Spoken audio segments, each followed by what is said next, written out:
thank you again, everyone, for spending your valuable evening time with us at the Japan Society of Boston. I'm Joanne, the current program manager, and we're very pleased to have a very special guest tonight talking to us a little bit about Gyotaku. And to go over a couple of those housekeeping items, if everyone could please remain muted during the presentation to respect our speaker and other attendants, we would really appreciate it. You're welcome to keep your camera on or off, whatever you feel more comfortable with. And we ask that if you are able to, if you could change your Zoom name to whatever name you registered to the program with, that's very helpful for us to keep attendance.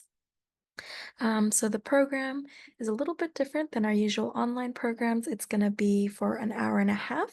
So for about the first half, we're going to be here from Nate, and then second half, he'll do more of a demonstration. We'll stop halfway for a little bit of a Q&A and then have a bigger Q&A at the end. But at any point during the program, you're free to drop your questions in the chat, and we'll get to all of the questions at some point in the program. We'll go through them in the order that we received them. So if you think of any questions at any point, you're welcome to put them in the chat. A video of the program, not including any participant cameras, but just of the speaker, will be uploaded to our YouTube channel in the couple of days following the event. So if you can't stay for the entire duration, please feel free. We'll be sending the YouTube link to all the registrants in the couple of days following. Yeah, and I think we're just about good to get started, so I'm going to pass it off to another of our staff at JSB to introduce our speaker for tonight. Thank you very much. Hello, everyone. Thank you for your support and for attending. Tonight, we are going to be learning about the traditional art of Gyotaku with artist Nate Garrett. Nate will begin with some historical and cultural information and background on Gyotaku. And following the presentation, he will run us through a live demonstration of key steps of the process. Maine-based artist Nate Garrett's work is grounded in the tradition of Gyotaku, or Japanese fish printing, and draws upon the traditional and experimental subject and printing techniques. Nate is interested in capturing the flora and fauna of his home state of Maine with the unique art form, which also building upon the stretching of the bounds of classical Gyotaku to include other non-traditional subject matter. In October of 2023, Nate appeared on the TV Tokyo network, introducing Japanese audiences to a style of Gyotaku. His work hung as part of the 2023 exhibition at the Hall of Awa Japanese Paper Museum in Tokushima, Japan. Starting in June 2024, a collection of Nate's work will hang at the Maine's Maritime Museum in celebration of the 30th anniversary of the sister city relationship between Bath, Maine, and Tsugaru, Japan. Nate is a commissioned and licensed artist and sought-after speaker and presenter. He has taught workshops and has given presentations at the Oregon Institute of Marine Biology, Acadia National Park, Gulf of Maine Research Institute, Maine State Aquarium, and Maine College of Art and Design. Please welcome Nate. Thank you very much. And thank you everybody for being here. Before I start to share my screen, my name is Nate Garrett. I do want to thank everybody for being here this evening. I also want to thank everybody at JSB, especially our president and leader, Naoko, for having me. Joanne, thank you for all the last minute prep and technical going through. It's been really great. So I'll share my screen and we'll just get going. A little bit of a disclaimer. So as I said, my name is Nate Garrett. I am a professional Gyotaku artist. What I'm not, though, is I'm not an art historian. So as we're talking, I encourage your questions. But there may be some things that I'm not sure about because I study and I practice the art of Gyotaku. The art history side of it is secondary for me. So as we're going along, if you have questions or you're like, hey, I mean, by all means, please put those comments in the chat as well, because I am certainly still learning, having only been involved in collecting and then doing Gyotaku since 2011. So, Gyotaku. Gyo means fish. Taku, to press or rub. So quite literally, Gyotaku is fish rubbing. An artist or a practitioner takes a fish, or in this case, a piece of a fish. This is a halibut tail.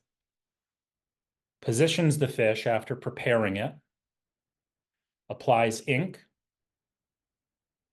then rests a piece of washi on top, begins to rub, and hopefully, if you do it right, you get an impression that looks something like this.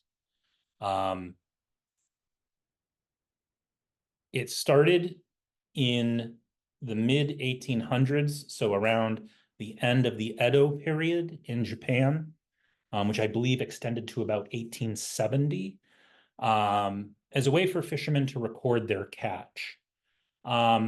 There's a couple of different stories around the actual how it began, and one of them, and the one that there's the most evidence around, is that there was a Japanese lord or daimyo named Sukai, basically a high-ranking samurai lord who enjoyed fishing, and he would have recorded the fish that were caught by him and by other of his samurai from their fishing expeditions. And one day, one of the rather clever calligraphers that he employed decided, rather than just writing and describing the fish, that they would actually cover the fish in ink and print it, and then add in the details of that catch around it. And hence, Gyotaku was born. So it wasn't an art form originally. It was really a form of record keeping. This that is on display here right now is an example of one of the earliest Gyotakus that is known to exist. It's a large carp. The fact that it was record keeping meant that really these things just kind of hung in people's homes. There wasn't a craft around it. But as we'll talk about later, that also kind of helped it move rather quickly around the globe. This is happening in the mid 1800s. And from my perspective, this is kind of a leap ahead when it comes to documentation and what we'll say is like scientific illustration, so to speak, or capturing biological specimens and documenting them. Prior to and in the Western world, in the late 1700s and early 1800s, this is what kind of passes for scientific illustration, okay? The top is supposed to be a seal, the middle is a sea lion, and the bottom is a whale. And I wouldn't know that by looking at this. So for the Japanese to then be saying, we want to document, we're going to use the actual fish. I mean, you're actually getting a real representation of what it was, and you're not relying on kind of these types of illustrations. And this is how the practice, how this went on for a number of years. Jumping to modern day, actually, Gyotaku has ended up being pretty fundamentally important to the conservation movement of certain fish species in Japan. Because again, it was record keeping. So what type of fish, where it was caught, what time of year, who caught it, all of these things are oftentimes recorded on the piece of art itself. You don't need to say how big it was because you actually have the impression of the fish to understand how big it is. And conservation scientists have been able to examine the known Gyotaku record and find examples of fish that may be extinct in certain areas of Japan and go and be all of a sudden, wait a second. It says this fish was caught in this region during this time of year. We know this is a migratory fish. If it was in this river where we have never known it to occur, and we know that it spawns, in rivers, is this river something that we need to look at protecting as future spawning grounds when we rehabilitate a particular species? And they've actually been able to identify new species of fish by going back and taking scale samples or even some slime samples off of centuries-old Gyotaku, running DNA analysis and finding out that what we might think is a barramundi fish, which is native to Japan, but also Australia, and realizing, no, we actually have a different subspecies or a completely different species altogether. And just, again, another example of this as a form of record keeping. We really didn't jump into Gyotaku being recognized as an art form until the establishment of the Gyotaku Nokai, or Association of Gyotaku, until the late 1900s, the early 1900s, sorry, late 1900s, it only been about 20 years ago. That's when it really became established as, hey, this is an art form, this is a craft. And by that time, it had already begun to spread around the globe, from Japan to Hawaii, with Japanese immigrants going to Hawaii to settle and work there. Makes its way to America in later years, and in the 60s really kind of established itself in the United States as an art form, from parents or with the children of parents who had been in World War II, brought back examples of the art form, and really kind of sparked interest that way. And to this very day, this is a Gyotaku in a bait and tackle shop, actually. So as much as there's the art component of it, and folks like myself who are exploring that as folk art and fine art, fishermen still, to this very day, catch a fish, and you can go into a bait and tackle shop, and they can make a Gyotaku for you and document it, and you can take it home and hang it and display it. It's really kind of the original bragging board, of I caught a fish this big. So before getting into more about Gyotaku itself, I feel that I want to talk a little bit about some of the materials that are used. And it's the story behind some of these materials that are used that really kind of piqued my curiosity and my interest in it. So in the most basic form of Gyotaku, we work with sumi. It's ink, it's black ink. Sumi starts with pine trees, traditionally, or actually more accurately, the buds or the resinous tips and cones of pine trees.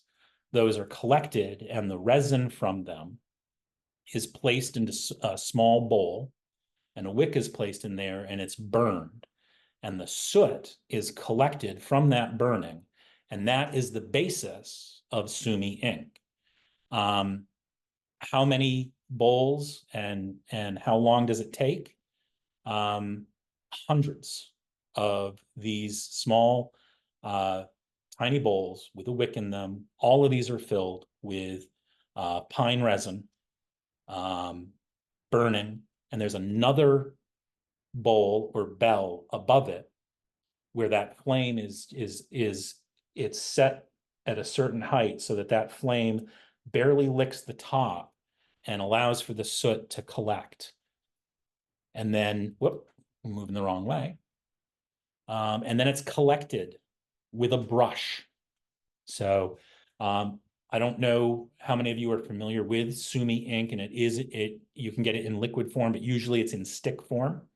They're usually anywhere from maybe 4 inches to, you can get really larger blocks of it. It takes a lot of soot to make sumi ink. And this is done by hand. So the soot is collected, it's mixed with other binders. One of the most traditional binders is oftentimes what you'll find rendered from byproducts of animals that have been slaughtered for meat in agriculture. So hair, skin, pig skins, hooves, things like that are used to create a binder that are mixed with the soot. Again, mixed by hand in kind of this, it ends up having this real stiff kind of taffy consistency. People who make sumi will also use their feet. It's a very, very messy process. Those are then put into wood molds. A lot of the wood molds are handmade and they've been used for centuries. It is then placed in a press, and this little tube is then turned into what looks like a brick. And this brick or stick is still very pliable, like a hard taffy. So they are hung and they are cured and dried, and they have to dry all the way through in order for that sumi ink stick or block to be considered done and ready. And the time and amount of effort that it takes for that drying process to occur varies based on the size, based on the composition of how much soot to other binders are in there, the different types of binders that are used. And, like wine, they age. And as they've been aged, and the ones that are aged for longer periods of time and have a very high soot content, those are more expensive. It's not uncommon to see a sumi ink block about this big. $500 is not uncommon, and they go a lot more expensive than that. Then as a finishing touch, again, the impressions on here are carved into those wood blocks. So this is the only thing that's happening post drying is usually the gold leaf painting that's put on, either describing the ink itself and properties about it, the seal of the manufacturer, and oftentimes decorative designs. In this case, one of them has a ginkgo branch and leaf on it. And that's kind of sumi in a nutshell. When using it, you actually, in stick form, I do, when I am working in traditional sumi style Gyotaku, I do have clients who ask for and request hand ground sumi ink. It is ground on a stone that's called the Suzuri stone. As you can see here, the backside of the stone is very, very shallow. And as it moves forward, it's deeper. It's carved out of a piece of slate. Water is put on the stone, and then you gently grind and grind the ink into the water. And it can take hours to get enough ink to do a printing session. Oftentimes, I am just grinding ink for a day or 2 days before I even get to doing the fish, because the Gyotaku process itself is trial by error, even as a professional. So I always want to make sure that if I'm doing that, I have enough ink and that it's cured. And by curing, I mean, I'll usually leave it out and I'll let some of the water evaporate. There's a certain consistency that I like to work with. And once you get that consistency, I don't want to have to get halfway through the process, start over grinding new ink and hoping I can get the same consistency. It almost never happens. So, and then it's poured into, in this case, I have a little glass dish, and the process continues until you have enough ink. The process of making sumi, this is one of the things that really attracts me to Gyotaku and this art, is the process has remained unchanged since the invention of ink, of sumi ink, which predates the invention or the founding of washi or Asian paper, which was 105 AD for paper. The same materials are used. The same processes are used. It's worked by hand. The same molds in some cases are being used. And so there's really this sense of before I'm even involved in an idea for what I want to do for Gyotaku, there is this long history and craftsmanship that has gone into just the ink. So the same thing applies for the washi paper in Japanese. Again, 105 AD is when washi was first created. This is an illustration of the paper making process. This is actually a text from the mid 1800s. But here's the interesting thing is we're going to look through, and I just want you to watch. The process, again, hasn't changed since 105 AD. We can see here the collection of mulberry twigs. We can see them being stripped down here. Then there's a bundle of twine. They're being put into big bales. Over here they're being rinsed. We can see the tools and soaked. So a lot of, again, tradition, history, effort, and craftsmanship is going into the very basic tools of Gyotaku long before someone like me comes along and says, I want to turn this into something. This is an example of a mulberry tree. It's actually the bark that is used. So they will harvest and strip the bark off the tree or bush. And this is what it looks like bundled up. It's then boiled and soaked and boiled and soaked. Hand rinsed. Here, what's being happened is they're actually sorting and breaking down. It's the inner bark that is of most value for washi that is white. It does get bleached if you want pure white, but natural, and we'll be working with some natural paper later, has a little bit of a yellowish or a woody tint to it. But again, all by hand. Now, yep, this is a steel wash basin, and they're working in probably a much larger volume than they would have historically. But the process has remained pretty much unchanged. I'm sorry, I was just going to get a little tear in my eye.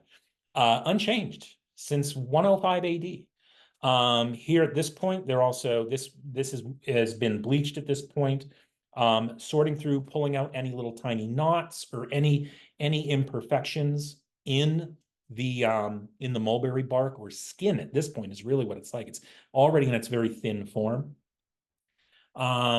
That is then put into a solution of water in these bins, and these trays are what is used to slowly build a sheet of washi. It is dipped and rocked back and forth, and there's a very, very thin layer. The water drains out through the reeds, and this is done over and over again until the appropriate thickness is achieved. This is a very small, rather small piece of paper from my perspective. I work with a lot of large paper. This process is also in place and is used for larger sheets of paper. This is an image from the Awagami paper factory in Tokushima, Japan. I source the majority of my paper directly from them. This is an actual image of the size of paper that I tend to work with in my artwork. And again, I mean, it's just, to me, it's just amazing. I mean, these extremely large trays, they're rocking and rolling these things back and forth, trying to get a very even thin layer of this pulp and water mixture. And the water does end up having to drain out. They will then, and I don't have an image of this, I do apologize. These are then stacked on top of each other. And I don't fully understand the physics of it, but there's nothing in between them. And they actually will press them in a press to get more of the water out. And that does not end up binding the paper together. They still end up remaining individual sheets that they then take off, hang, and dry. And you end up with something that looks like this. This is unryu. You can see the long fibers still remaining in the paper itself. Other papers, there's hundreds of types of washi.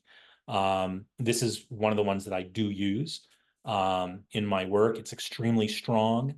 It also creates kind of this effect of swirling in water that I like. I don't do a lot of backgrounds in my artwork. I like the fish to stand on its own, and this is a wonderful paper to work with and to print on. It's extremely strong. The grade that I use is actually used in high-end shoji screen making, and I buy it in yards and yards at the time. Some of the sheets are going for $200, $300 a sheet. So as my wife says, before I became a professional, it was a real expensive hobby, and she had wished I'd taken up golf initially. Okay, so sorry for the diversion there, but that is just paper and the ink are just something that I, and that whole process again, I just find so interesting and really kind of humbling as I start to begin and do my work in Gyotaku. There are 3 methods of Gyotaku that have developed over the course of time. The first one and the most common one is chokusetsu ho, or the direct method of Gyotaku. And it has what I'm going to call 4 kind of different techniques. When we're talking direct, what that refers to is that the ink is applied directly onto the fish, and then an imprint is made. So if you recall the image earlier of that halibut tail, I put ink on it and put it down. That's the direct method. The different techniques, the first one that I kind of call out is the traditional sumi ink technique, which is simply a sumi stick, pine soot mixed with water, applied to the fish. And here's another halibut tail. I really like working with it. It's very challenging. It's very, very thin. But you know, when you get into the zone and you start to understand the fish that you're working with, you can change the intensity of the ink by how much you're putting on in certain areas and accenting. In this case, we're accenting the caudal peduncle at the end of the tail before the fins, creating shadowing. All this is done on the fish. And then the print is made. Other examples here, just kind of playing around with a fish head. I do as much fish parts as I do entire fish. Traditional Gyotaku is pulling the print and then only painting in the eye. And there's a whole debate around all of these other forms that I'm going to be showing you as to whether they are true Gyotaku or not. I classify them as, in my mind, they are derivations and an evolution of what the traditional and original art form was. But there are those who say, nope, if you do anything other than paint in the eye, it's not Gyotaku at that point. I have friends who are professionals who feel that way, others who don't. And, you know, like politics, I guess sometimes we agree to disagree and then move on and talk about something else. And that's about it. So, and here are just some examples of what can be done working with a single type of ink. This piece here is a striped bass head that I did as a commission.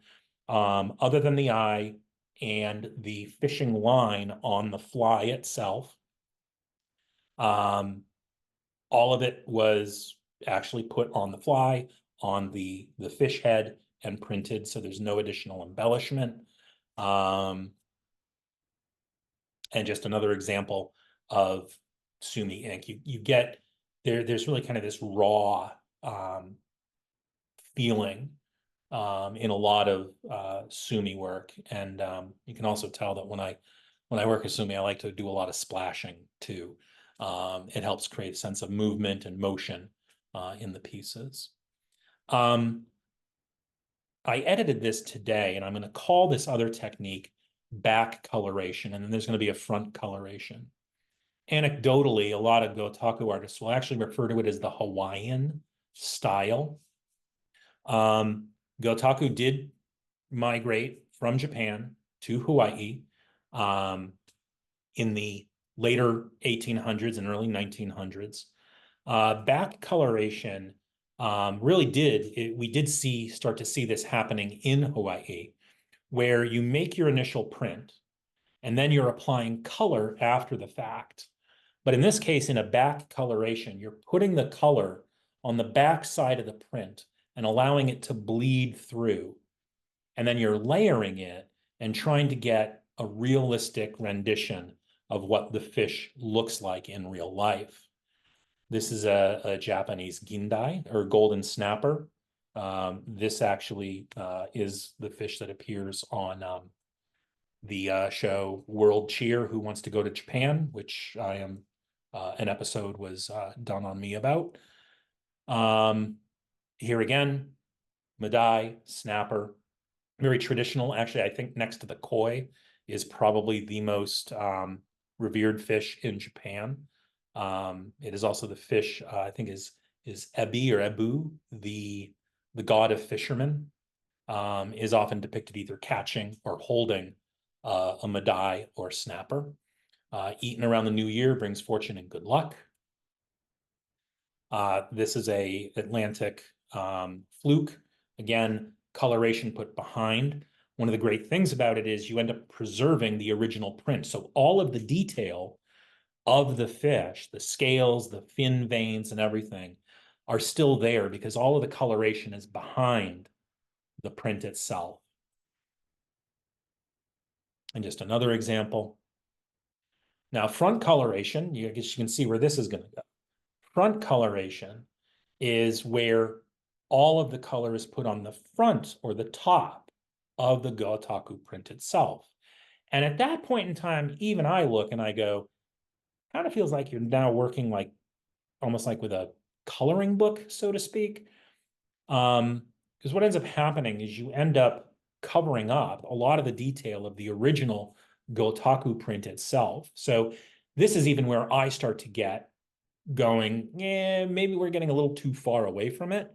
But I will do it, and I oftentimes will do front coloration, especially if a client really wants it, or if I feel that I've got something that the print might not be where I want it to be, but I think that I can work it into something that, again, doing this for a living, I have to look and say, can I turn this into something that I can sell and pay my bills? Yes, I will definitely do that. The drawback, though, is, again, you're covering up the majority of your print. You can blend and get some really, really great coloration. But the downside is you have to go back in and you have to hand paint in all of the details that you had originally printed. So all of the scales, if you want to be doing the lateral lines, little creases and things like that, the veins and the fins. And that's time consuming. And I always like to rather use a very thin wash so that stuff can come through, or end up just taking the time and putting in all those details after the fact. The other is and we're still in the direct style again, right? So the initial print is made by putting ink directly on the fish. Full color, or I refer to it as the Matsunaga style, and I'm not sure if anybody knows who Master Matsunaga was. And I say was because only very recently did he pass away. And he was somebody that in my work, I truly idolized, and I never got to meet him. I wish I had. But any video that I could get from seeing him work, I would watch it frame by frame and just try to understand his process. His protege, who now has kind of taken his place, is Yuji Ni. and Yuji-san has now kind of taken over that mantle in Japan.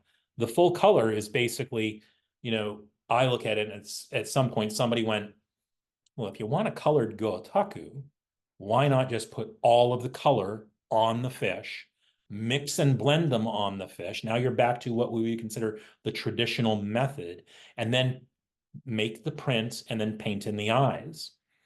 Matsunaga and now Yuji Ni are just masterful at this. I can make available a resource sheet of different professional artists who I either know or that I can say that that their work would be exemplars of the different styles.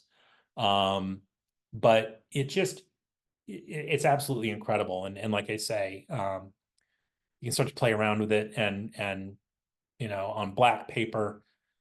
This is a redfish that I did. Redfish will tail when they're eating.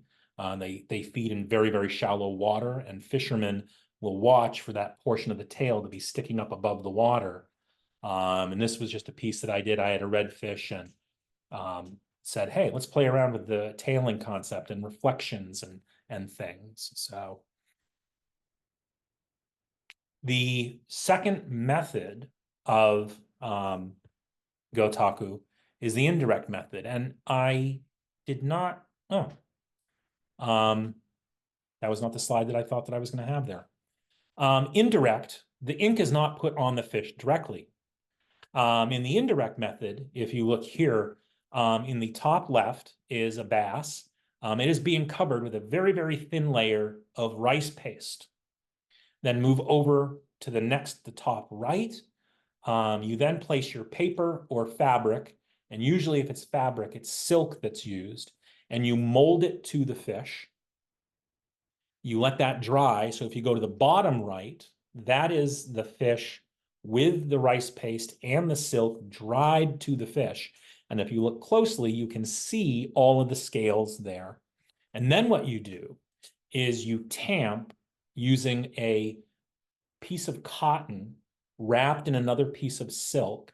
You dab it in your ink, and then you tamp on the fish, on the silk with the fish underneath, and you get more of what would actually be kind of like a rubbing versus a inverse print. This process takes a very, very long time because you're not mixing the colors on your palette. You're usually mixing the colors on the fish. So if you look at some artists, and a really great one is Master Mineya Yamamoto in Japan, has really taken indirect on silk to a whole other level. You'll just see image after image. He'll have yellow, then he'll have blue, then he'll have green, then he'll have red, and you look and you go, how did that fish turn out brown? It's really something to see, and it's very time consuming. I do this method as well. Actually, all of the methods that I am showing you, I do practice. A lot of professional Gyotaku artists don't. A lot of professional Gyotaku artists will specialize in only one or two of the methods, whereas I will, and I do practice all of those methods. I usually do this in the wintertime here in New England because it can be 10, 12, 14 hours to work a single fish. I'll take a break. I'll put the fish in the garage, which is not heated, but it's warmer than the outside, so it doesn't freeze. But I need the air to be cold enough to prevent the fish from decomposing and decaying. If that happens, moisture, it's going to reactivate that rice paste, and your paper or your silk is going to lift. And then when you try to tamp, you're not going to get the scale detail. The flip side is if it gets too cold and it freezes, the same thing's going to happen. So very temperamental. And I have found that the best way to do it is in the wintertime.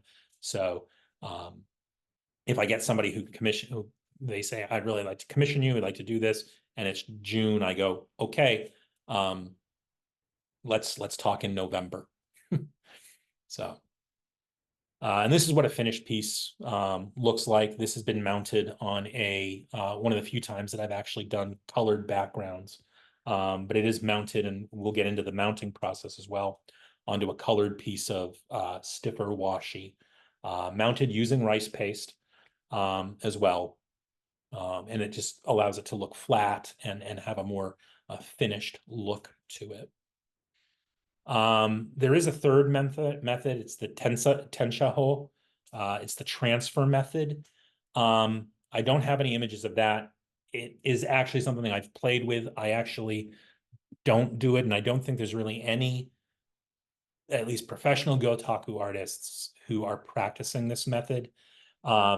It's done like the direct method. The ink is put on the fish, but rather than a piece of paper, some other substrate is oftentimes used. It could be a paper that has a lot of sizing in it. Sizing prevents ink from penetrating.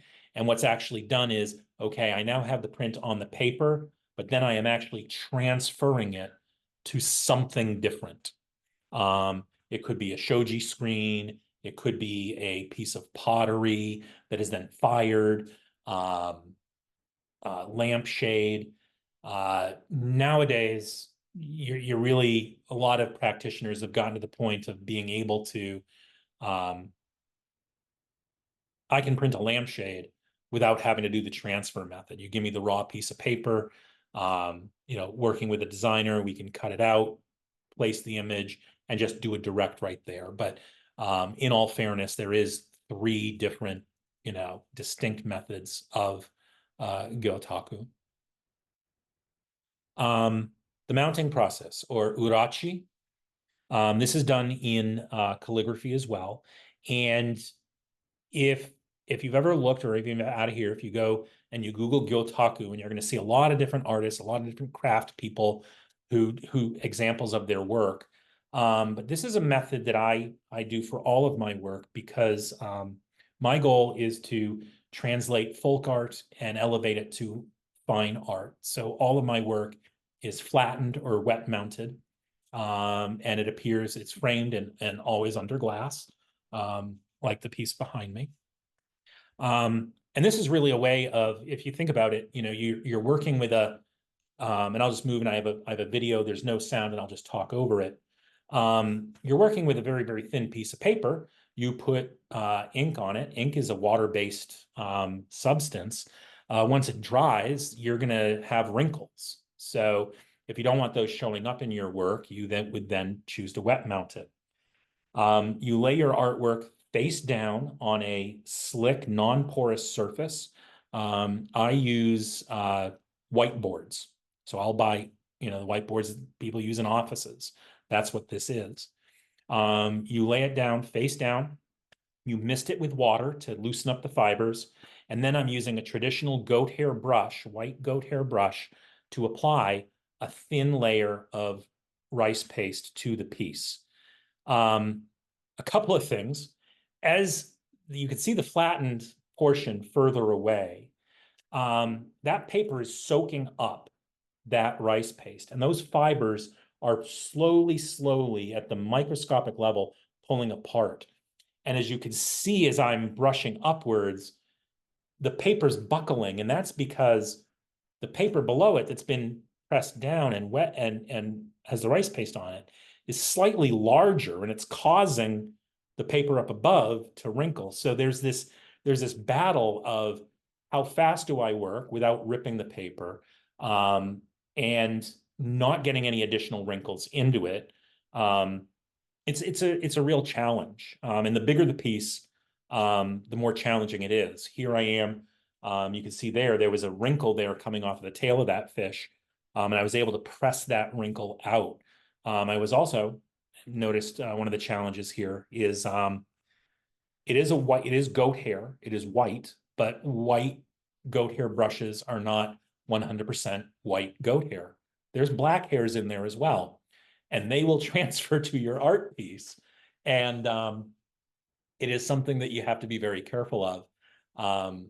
The best of us, and even folks like Mineo Yamamoto and other masters, you can see images in books, and it's kind of funny. You're like, oh, there's the black goat hair.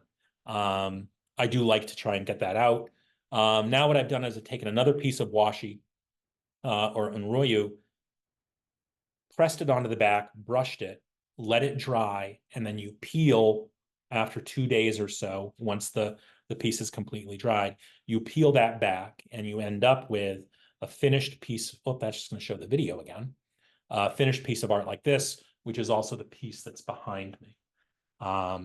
If done right, it is perfectly flat. It has rigidity. It can still be rolled up if a customer didn't want something framed or for easy transport or storage. It still has pliability, but it doesn't have any of those wrinkles in it anymore.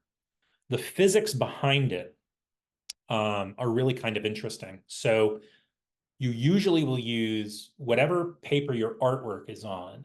The paper that you'll use to back it with will be, it's usually not the same type. And if it's the same type, it's slightly thicker because the physics of it are such that you get that artwork wet with rice paste. It's completely saturated. Again, those paper fibers start to loosen up, okay? And originally when it was wrinkled, so it's like this, and they start to loosen up. You take that slightly thicker piece of paper, you apply it on top. Then what you're doing is, actually, if we notice, you probably can see it here. No. Normally, you see the white space around this in this area here. And I'll just go here and here. We'll fast forward to where I'm putting that down. Okay, here. So that backing paper that I've already put down extends beyond the edges of the artwork itself. And that is adhered using rice paste to that non-porous surface. And the reason for that is that piece of backing paper, it is wet from the rice paste, but not as wet as the artwork. So the fibers are not as spread apart, okay? It's a thicker piece of paper as well, so it's resisting coming apart as much as the artwork would. And again, this is at the kind of at the microscopic level. And what happens as it dries, the artwork, those fibers want to come back together and align themselves in a certain way. The backing paper and the fact that the margins of the backing paper are larger than the artwork itself and adhered to that surface as well creates a tension.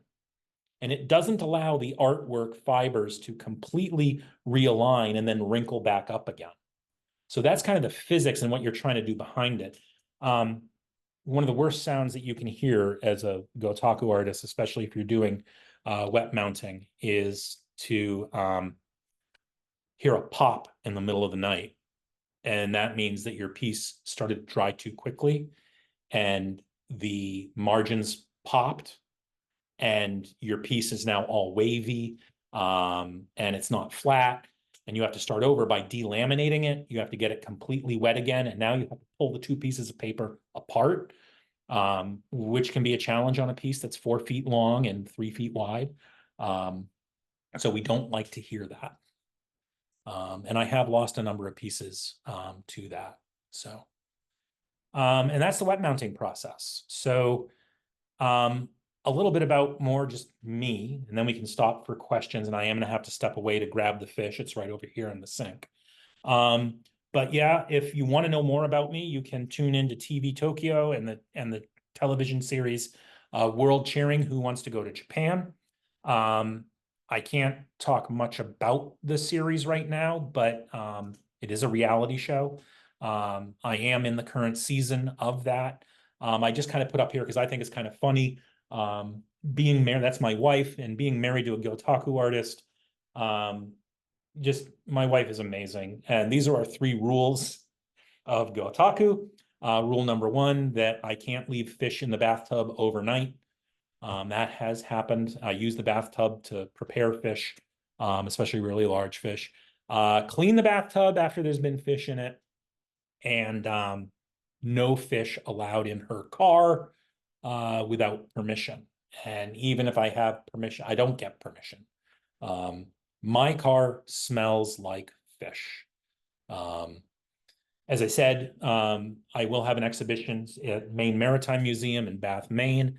That opens the last weekend in June and will run through the last weekend in September. You can also reach out to me and find me on my website, Big Fish Gyotaku. My email is nate@bigfishgyotaku, and you can also at Big Fish Gyotaku on Instagram and starting tomorrow on TikTok. So that's really it as far as that portion. We can pause for a moment if there's some questions. I can take a couple questions, and then we can just roll right into the questions while I'm actually doing the demonstration as well. So, Joanne, is anything sticking out or? Yeah, there were a couple of questions that came in. Yeah. You were presenting, but yeah, people feel free to put any questions in the chat. We'll try to get through them all. Some of these I might address a little bit both to you and to Naoko, who may give a little bit more of perspective as a native Japanese person. I bring that up just because the first question from Anna. So, do Japanese people often taxidermize fish and game to memorialize a hunt or a catch, as we often do in the West?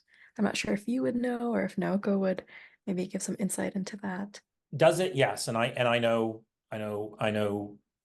people who live in Japan or Japanese natives who have taxidermied fish. So it's not uncommon, right? Or reproductions. Culturally, though, I'm not sure that it is a thing, right? But sure, they do. Naoko, I don't know if you want to tell tales of your taxidermy collection. Do you have one? My image is you see them in like a resort lodge, and Yeah. it's almost from like a Western influence is my impression. But because I'm from Tokyo, sorry, my parents don't have any fish that is not for eating. So Yeah. yeah. I mean, taxidermy, if I'm not mistaken, too, it started as kind of a Western, its evolution, and it's an art form in this day and age. Really was kind of around preservation for scientific purposes. I know that birds were one of the first things that were done. So, but I'll ask around and see. But some people oftentimes refer to Gotaku as flat taxidermy. But from a cultural perspective, I don't know, or I don't think that taxidermy historically was a big thing in Japan. There another question, and we'll take one more before I go get the fish. Bruce comments, it's probably a good reason to use traditional pigment and sumi so that there's no bleeding. Liquid sumi will often bleed when re-wet. Do you agree with that?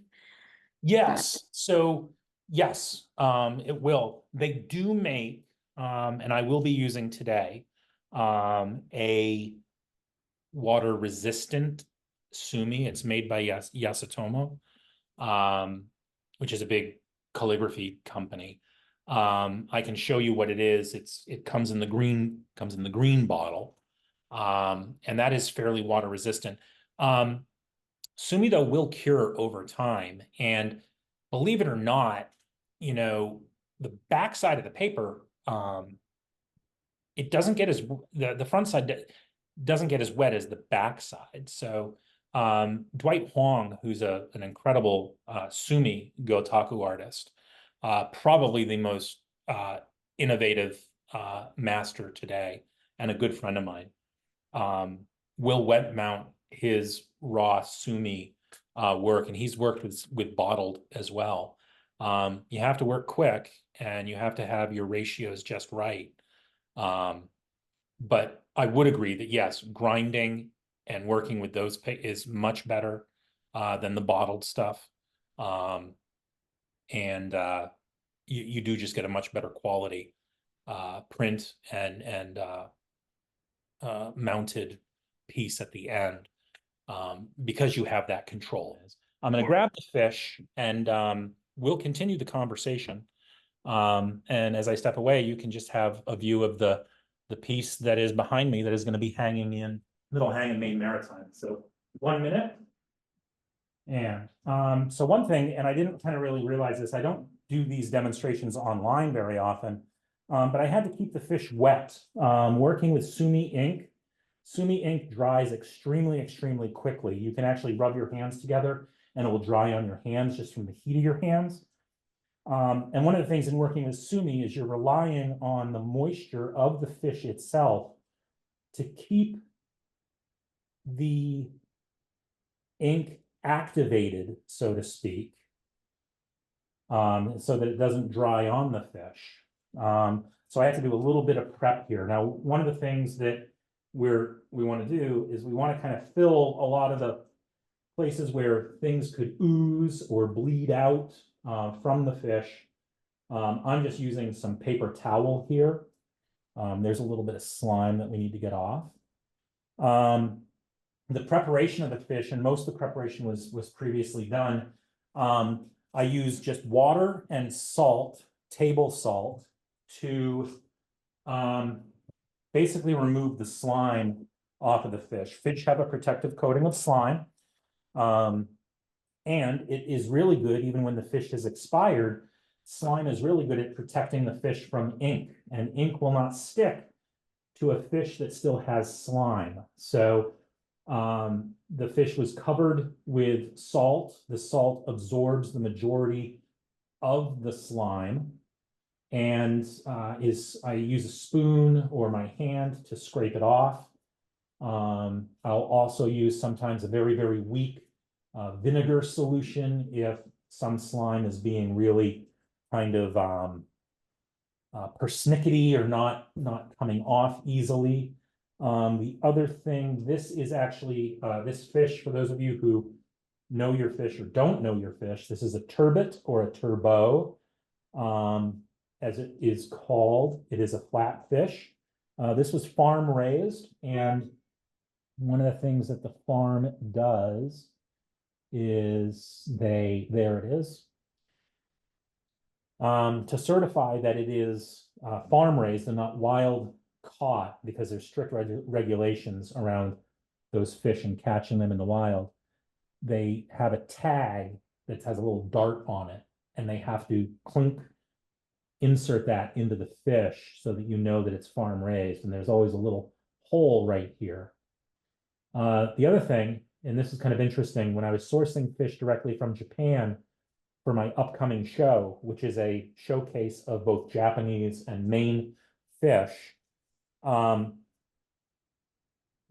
Japanese practice of ikejime, dispatching a fish by placing a small thin wire through the skull and along the spine, creates a little hole as well. And funny thing is that when you're working in the direct method, most Japanese fishermen, like most people, are right-handed.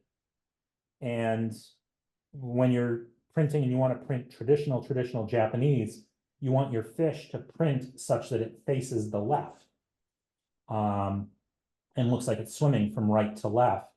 But in order to do that, you end up with having to deal with a ikejime spike hole. That is always quite interesting. And I only found that out. I was like, what's going on with all these fish? And I was all like, oh gosh, yeah. Ikejime. So, all right. So that'll probably work there. I use shop towels. And the reason I use shop towels is they don't have a pattern on them. I am to be using it to dab the fish and the ink. And trial and error, I learned the hard way doing a fish, and I used a regular paper towel. And as I was dabbing like this and kind of working the fish, put my paper down, pulled it off, and looked at the print, and there it was, bounty written right across the fish. So things like that, patterns, shells, little dots, and shop towels, I get them at the automotive store. I buy them in bulk. The way they're made, they have no patterning on them. So I oftentimes do a little bit of a test print. I'm not going to. I'm just going to go for it, so to speak here. So let me get the ink poured, and we will begin to actually print the fish. Just so you can see, this is the sumi ink, the bottled ink that I am using. This is a higher end. It is water resistant. I think they actually say it's waterproof, although I have not tested its how waterproof it is. It is non-toxic, so this fish will be cleaned and eaten later. Probably not tonight, but probably tomorrow. Can you hear me all right when I'm talking from over here? Yeah. Okay. Do you mind if I throw some questions at you as Yeah, you're go for it. Go for it. Go for it. Kat is wondering if at the main Maritime Museum, if you're ever going to do an in-person like artist opening or be there in person to kind of talk Yes. your work at any Yes. point. So no official like opening, but we are working on programming where I will be giving probably an even more in-depth talk or a version of this talk. This is the first time I gave this one. I was still putting it together by the half hour beforehand. But yes, there will be, you can go to their website once the exhibit is up. I will also be, they have a waterfront food tasting festival in early September. I think it's the 14th. I will be at that doing a demonstration. My artwork will be on display. That'll be more just demonstration focused. But there will be, yes, a talk, and you will actually see me the talk that I give will be followed by more of a fine art demonstration. I'm starting here by going on the paper towel because it's not about the ink that you put on the fish, it's about the ink that you take off. So I just start to cover the fish with the ink. Sumi's very forgiving because it's water-based. I don't really have to worry about ridges and things like that. I like to use mop brushes. They hold a heck of a lot of ink. And then I can take it off afterwards, and that's what this is for. If I didn't kind of prime this paper towel, when I use it to dab the fish, it would take off too much ink. And we certainly don't want that. Come all the way around. And this is going to be a very, very basic fish print. Come back around here. And sumi, again, it dries really, really fast. It's wet on my hands right now, but well, now it just disappeared, but it's dry. So you want the moisture on the fish to help keep that activated. And here we go. Move the ink out of the way. I didn't plan on where I was going to put it after I go.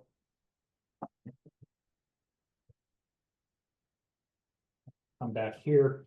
And now I'm going to use this paper towel and I'm going to start to remove ink. And you should be able to see that it's lighter after I've gone over it with the paper towel. Again, sumi is extremely, extremely thin. A little bit goes a long way. When people ask me advice on how to work with it, I always say less is more. And when you think you've got the perfect amount, take off even more. Chad asks relevant question. Yeah. Do you ever substitute other ink other than Oh, sumi? yeah. Yes. So sumi is only one that you can use. I use acrylic-based inks. Buy them in bulk that you would use in like fountain pens, colored inks. You can use acrylic paint. Sometimes I will also work with oil-based inks. So yeah, it's not just sumi. So and I work with all of them fairly frequently. Sumi is probably the one that I work with the least amount, only because most, from a commissions perspective, most people want color and whatnot. I'm removing this other towel because it's got sumi ink on it, and it does dry quickly, but it does get soaked up. Now, touch the eyes a little bit. Get the ink off of there. This paper, all paper actually, even if you held the newspaper, paper has a rough side and a smooth side. It's part of the natural way paper's made and how plant fibers align. I'm feeling the paper and I'm going for, I want the smooth side toward the fish. I then take, whoop, and here's the thing, once you're down, you're down. So you want to come here like this. Okay. And now we taku. Look at that. So I can already tell from a test print perspective, I did not get enough ink out of the tail of that fish. As you can see how it just kind of sucked right up and it kind of bled in. Whereas the mantle fins here on the fish, I did. And that's the persnickety thing about sumi ink is it can get into all sorts of little cracks and crevices and bleed very, very easily. So not really pressing that hard, right? Some people sometimes ask, oh, are you doing a flounder or a flatfish? Are those easier? Not really, because they're shaped like a shallow bowl. And you can easily end up with a lot of creases on your artwork because you're basically trying to print a three-dimensional object that is kind of shaped like a bowl. So, all right, let's see what we got. And you pull back for the reveal, and you get something that looks something like that. Can folks see that? Is that showing up? Very cool. Kat asks, if Yeah. you're unhappy with the print, do you rinse the fish and re-ink for another print? Yeah, so that's a really great question. And it is one of the benefits that I say to working with multiple different modes and things like that. There are just fish that, the best way I can describe it, that just they don't take ink or they don't take sumi ink, right? And if it's a fish that I think that I can use a different method, I will clean it off, freeze it, regroup, come back, thaw it out, and try again. That happens all the time. Then there are just some fish that you get a fish and you're like, wow, this thing is just printing like a dream. And I actually have to stop myself because my wife is like, do you really need 30 flounder prints or 30 sunfish prints? But you do. They're just and there's no necessary rhyme or reason to it. It depends on the fish, it depends on the materials and the inks that you're using. So yeah, there's a real art and science to it, and then just a lot of guesswork. I am going to pull another print, but I do just want to kind of show you though. So I look at this and I go, all right, this I treat as a test print. I need to get more of the ink out of the tail here because there's absolutely no detail whatsoever. It's not uncommon with the flatfish either that your first couple of prints here, you kind of get this washed out look in here and you don't see a lot of the clear veins in their fins that are around the edges of them. There's also some pooling here. This is probably actually because I didn't put any paper towels in the nostrils. So this is probably occurring because as you're gently pressing, moisture is coming out of the nostrils of the fish and causing bleeding. So I'll go for another one. And if there's other questions, please, by all means, keep asking away. Lots of questions. Carolyn asks, for this particular fish, why didn't you put ink on the bottom part of the mouth area? I also observed you kind of wiping that area clean. Yeah, so here, I did only with, but I did it with the paper towel. So as the paper towel is pulling ink off of it, right, you're also in other areas where there might not be ink, you are able to lie down some ink. If this weren't a flatfish, if it was a more traditional fusiform fish, I would use that technique to actually create a dark gradient up above and then a lighter gradient below. A portion of the jaw here did end up printing, but where we missed was probably right here, and that probably either was just missed with the initial brush, or it could have pulled up from the paper towel. So keep questions coming. Victoria asks, how many prints could you make off one fish? That depends. It depends on the fish, and it depends on the method that you're doing. If you were doing the indirect method, where you're putting the rice paste and you're molding the paper, sometimes you're only getting one print off of that fish, because to go back in and do the process again, I mean, it's another 10 hours, and fish tend to decompose over time. A fish like this, the flat fish, flounder, halibut, turbot like this, they're pretty sturdy, but unfortunately the one problem they have is, you can see here, there's a very soft pocket, okay? This is where their visceral mass is, where all of their insides, all of their organs. It's very, very, very soft. And as you keep working and you keep pressing and whatnot, things start to weaken. I like to, or that you can get a blowout, which is you press a little too hard and things come out. Even if you were to stick cotton, oftentimes putting cotton in the anus of a fish is not uncommon at all either. You want to plug up as many of those holes as possible. And here's what I'm going to do here. I'm not even going to do the whole tail. I'm just going to kind of spot check it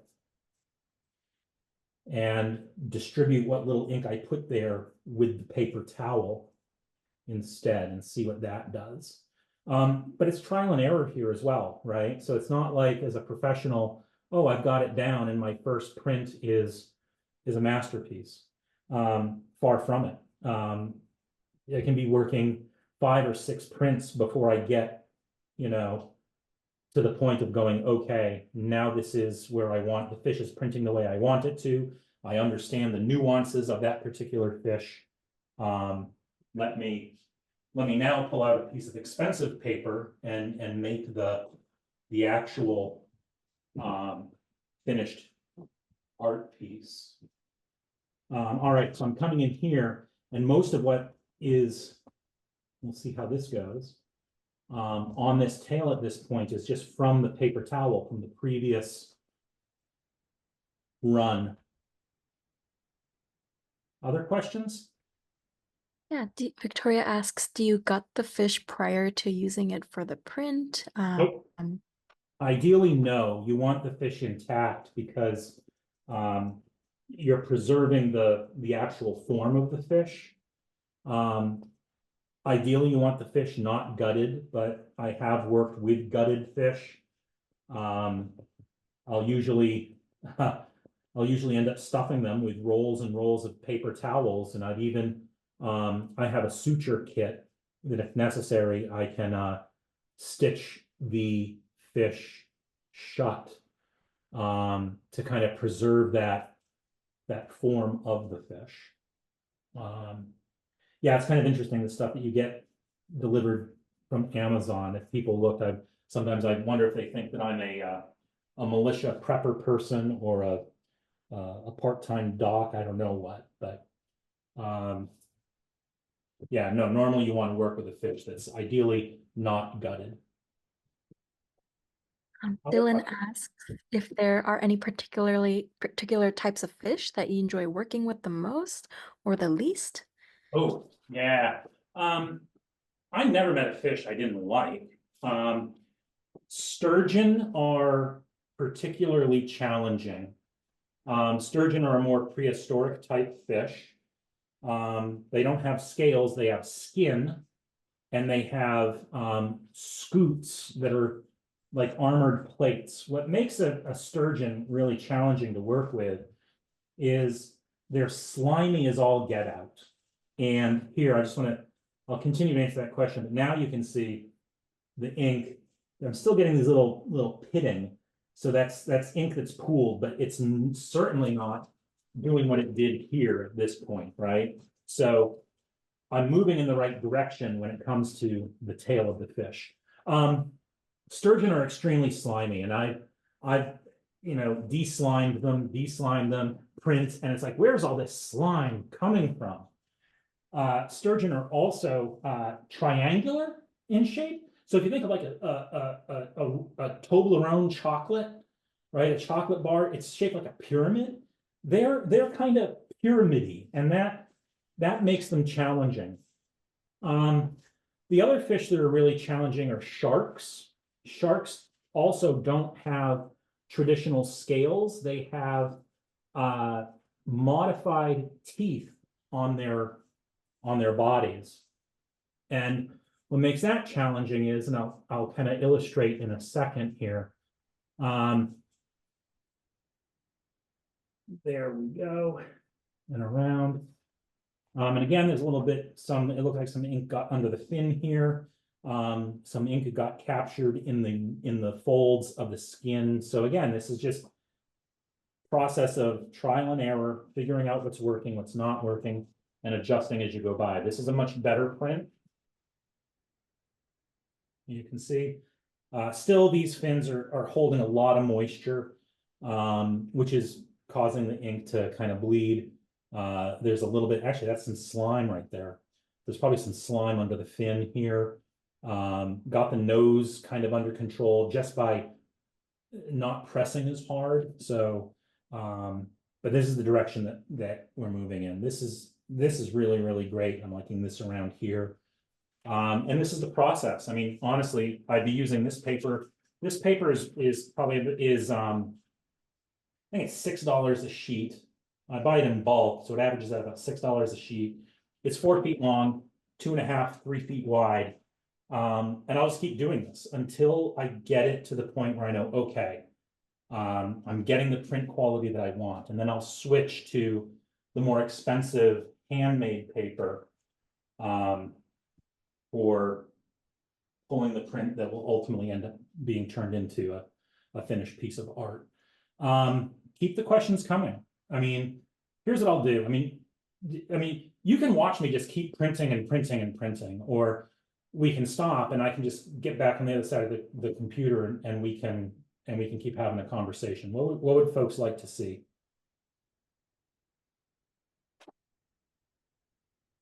I think we have quite a lot of questions, so maybe Okay. if we can take a break and try to get through some of those. Let's do that. Although some people are saying they want to see more prints. If you Start with the questions. I'm not going to talk about what I'm doing anymore. okay, then You guys can if see what I'm doing, right? So I'll just work another fish and ask your questions. okay, sounds good. Kat asks, and for anyone, I know that we're approaching the ending time of our program at 7:30. So if anyone has to leave for a different obligation, please feel free to do so. On the flip side, if people would like to stay and continue to ask questions and listen to Nate speak a little more in detail, we'll be probably here for another 10-15 minutes or so. But thank you so much for your time today. But we'll continue to try to get through some of these questions. Kat asks, how does the cost of an artisan Gyotaku print compare with the bait shop Gyotaku prints that they will do for you?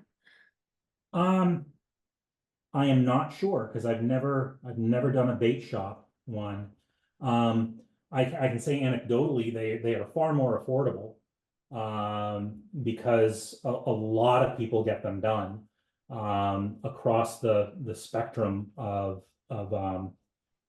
economic income. They are done oftentimes more this style rather quickly. But I don't fully know. I can certainly I don't know why I've never asked. I can certainly find out easily enough though. And I can put that in a follow-up if you would like. But that is kind of an interesting question. Ariana asks, Gyotaku seems to involve a lot of patience and challenges. She's curious how long it took you to feel comfortable with the art. I started getting into the art form in 2011, collecting and then pretty quickly trying to make my own. I became a professional. It's 2024 now, so 2019 was my first professional gig, so to speak. I got asked to actually teach at a conference, and I did, and pretty much from there never looked back. There is it does take a lot of patience, a lot of trial and error, a lot of what the heck am I going to do with this, and who knows what this is. This could be a particular fish or a particular type of paper. A lot of that trial and error though is some of it is, I shouldn't say some, a lot of it is behind me. I've standardized on a specific set of materials and papers that I use. So a lot of the materials trial and error has gone, and now it's just trial and error with fish. I didn't finish with this whole thing with the shark. So shark have skin and they don't have scales. They have these little hooks that go like this, right? So if we're looking at the side, when you put ink on them, the ink rolls off of the side of that tooth and then sinks to the skin. And what ends up happening is, if you can imagine that, it's almost like a piece of Velcro, the hooky part of Velcro. The ink just sinks and it stops at the skin. And then you go to print it and you pull your paper off and there's nothing there because the ink is underneath those little hooks. And then you keep on building up the ink to the point where the paper makes contact with it because it's at the same level as those hooks are. And then the paper just goes and it soaks up all the ink and you get a big blob. So I will oftentimes use an oil-based ink that does not seep down when I'm doing sharks. And the fish that I probably wouldn't, I mean, if somebody wanted to commission it, I would. Ocean sunfish. Ocean sunfish are not fun. You know, you see them in the water, people mistake them for sharks. They look really odd, but they're usually covered in ocean parasites, and they're big, but other fish like to take bites out of them, and so they have a lot of open wounds or healed wounds. So probably an ocean sunfish is if there's any fish that is least like to print, it's the ocean sunfish. So here, I mean, we can even see that as we're going along, now this tail is looking really great. Still having some challenges with these fins around here. There's still some slime under there, but even compared to this one where I had some black bleeding and too much ink, we're moving in a direction towards something that is more and more and more even and a detailed representation of the fish. So that's print 3. Usually it takes 3 more before we're completely dialed in. So other questions? I'm going to come around to the computer side. Colin asks, on the flip side, are there any types of fish that you particularly enjoy working with? Oh gosh, fish that I enjoy working with? I don't think I found a fish that I other than the ocean sunfish that I don't like. I do a lot of, because I'm in Maine and New England, I do a lot of striped bass. I do a lot of tuna. So I can get kind of tired. It's like, oh, another tuna, another tuna, another tuna, but you know, it pays the bills kind of thing. I really like working with trout. And the reason is they have such fine scales. And I'm a Mainer. I grew up fishing, and Maine's state fish is the brook trout. And, you know, anybody who's kind of, it's a fisherman, you know, trout are pretty special.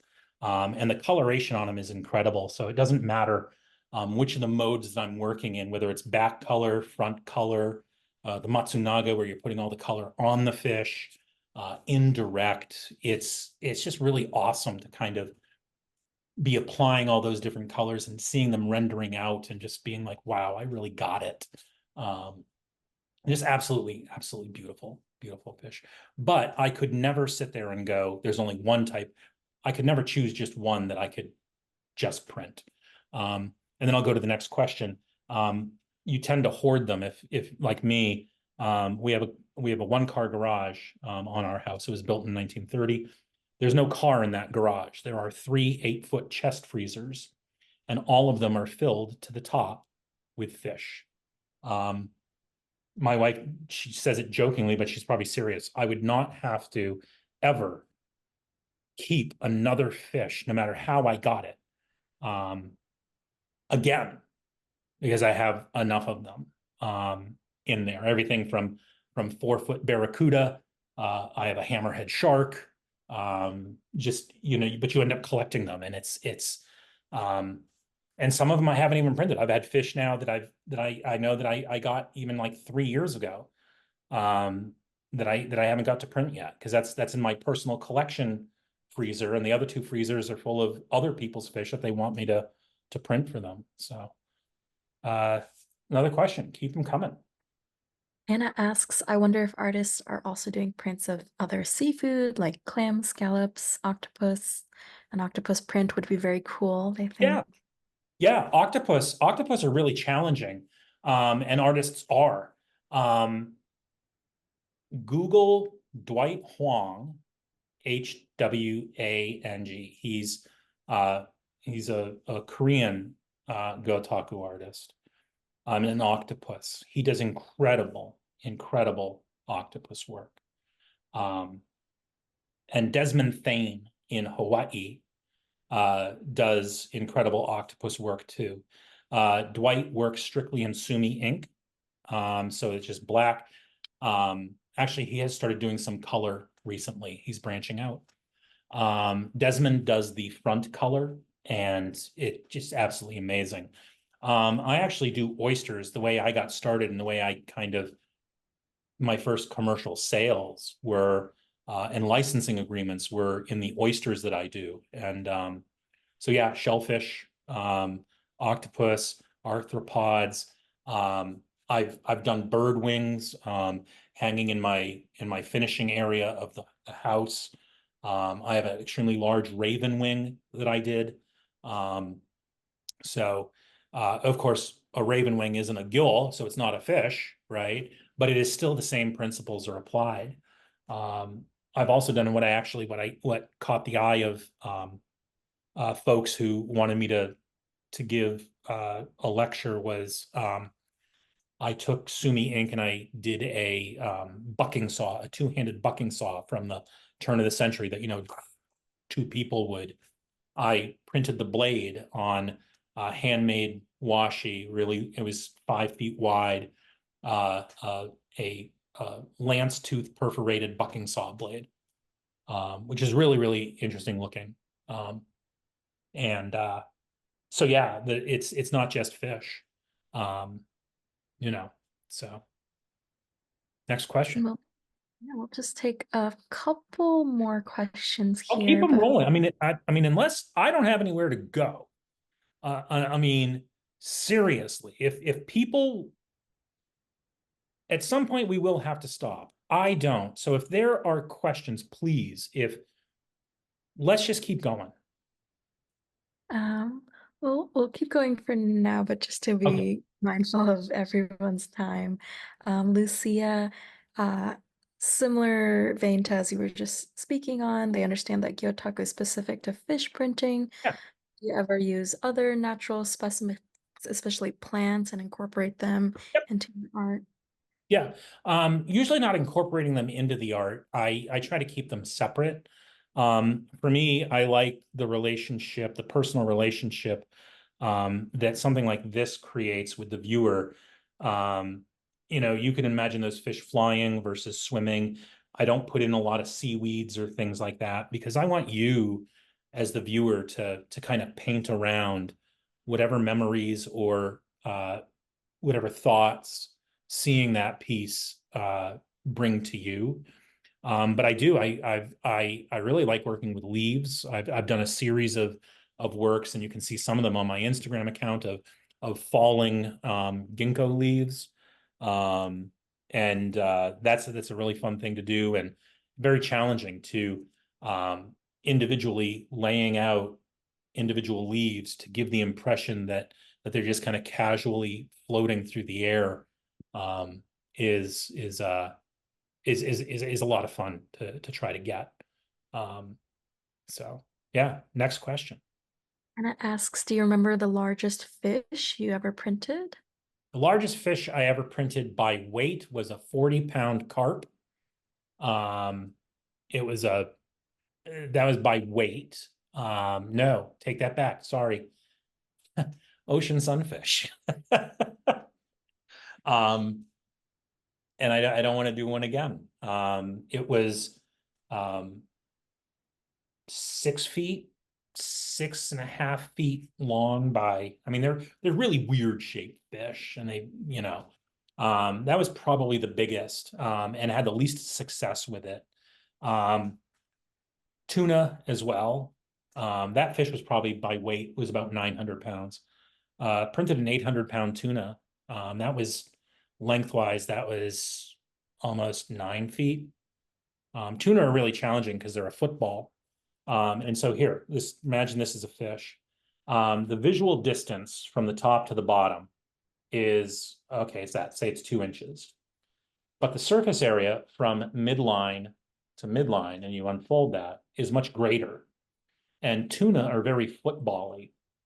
And when you're printing a fish that's the fuselage form, you'll oftentimes not ink. Do I have a pen? I don't. But if I want to get a print of this fish to look proportionate, I may only ink a smaller portion of it, because when I take a piece of paper, put it on, and then flatten it out, it's going to come to actual proportion.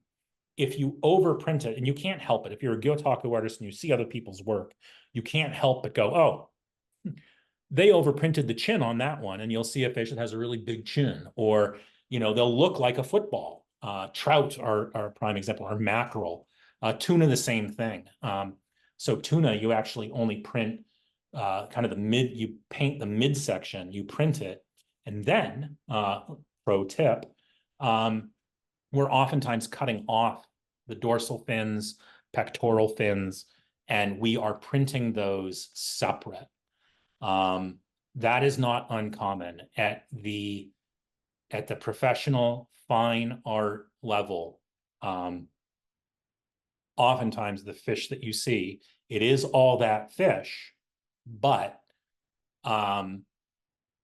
we may have just printed the body and then gone in and hand printed in all the individual fins after the fact, either because we want to position them in a certain way, or the ink just pools and you can't get a really great print. So you don't want it to pool and create a bleed. So you'll do that. But yeah, that is not uncommon, especially with really big fish. Steve asks, do you humidify the paper? Yes, depending on what you are using for paper and you're using for ink. I had it around here somewhere. I'm at the dining room table. Here we go. I use these.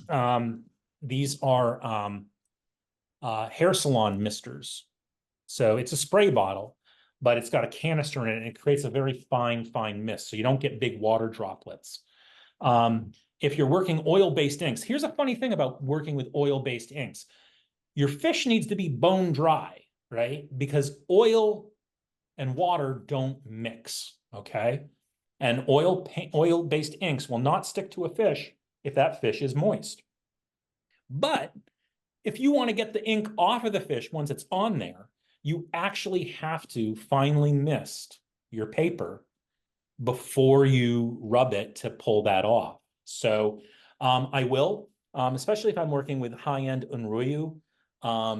There are some fish where it's just not enough to rely on the moisture of the fish or the ink that you're using. I will mist it before I put it down, and even mist it as I'm working with it. It just relaxes the paper, allows it to it's more pliable that way, and you avoid some creases. But if you're not if you don't know how to lay your paper down and approach the fish in the first place, moisture isn't going to help you because you're going to get buckling regardless. But yes, you can, and oftentimes you do. With sumi, you don't. Sumi is so thin, and you're relying on the moisture of the fish, and the paper is thin enough that it would actually just cause bleeding if you tried to use any additional moisture on the paper. And I think just about one last question for tonight. Kat asks, which types of fish would you recommend to someone who's just starting off or wanting to maybe try and get into this? Oh, yeah. Any fish will do, but if you want your greatest chances at success, bass, sunfish, right? Or a scup, something that, and for a couple of reasons, and I'll just use freshwater bass as an example. They take a beating, and you're learning. You're going to be pressing. You're going to press too hard. You're going to press too soft. You're going to, they are very, very durable fish. Even in life, they are. Also, when you get a good fish print, and you'll get one pretty quickly right off. I mean, I've some people like, I've never done this before. And whoa, and I'm all like, I'm not even going to be able to do that.